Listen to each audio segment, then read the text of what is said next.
Video में हम आपको ब्राह्मण, आरण्यक और उपनिषद के बारे में बता रहे हैं। इसके पहले वाली वीडियो में हम आपको मतलब कि ऋग्वेद, यजुर्वेद, सामवेद, अथर्ववेद के बारे में बता दिए हैं। भारतीय प्राचीन इतिहास के बारे में वीडियो पढ़ी है, जाके चैनल पर उसको देख लीजिएगा, ठीक है।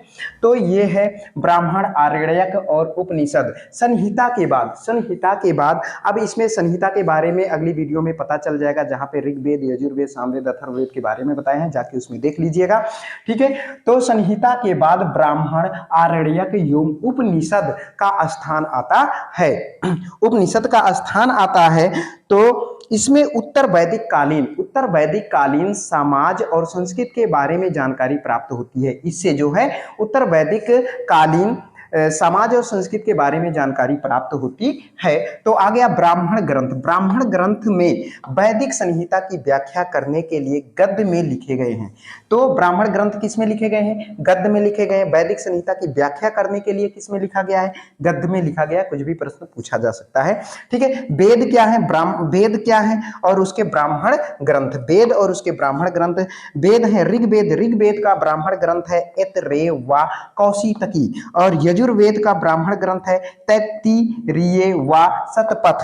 सामवेद का ब्राह्मण ग्रंथ है पंचविश, और चौथा है अथर्ववेद का ब्राह्मण ग्रंथ है गोपथ। इसमें प्रश्न ये पूछा जा सकता है कि ऋग्वेद का ब्राह्मण ग्रंथ कौन सा है? तो ऐतरेय व कौशितकी। और ऐसे भी सवाल पूछा जा सकता है कि ऐतरेय व, चाहे जो भी पूछा जा सकता है, चाहे ऐतरेय पूछा जा सकता है या कौशितकी पूछा जा सकता है, कि ऐतरेय व कौशितकी ब्राह्मण ग्रंथ किस वेद से लिया गया है? तो ऋग्वेद से लिया गया। ऐसे सवाल पूछे जा सकते हैं। समझ में आया कि ब्राह्मण ग्रंथों से हमें परीक्षित के बाद और बिंबिसार के पूर्व या पहले की घटनाओं का ज्ञान प्राप्त होता है। ब्राह्मण ग्रंथ से हमें क्या प्राप्त होता है कि परीक्षित के बाद और बिंबिसार के पहले की घटनाओं के बारे में जानकारी प्राप्त होती है इन ब्राह्मण ग्रंथ से। समझ में आया?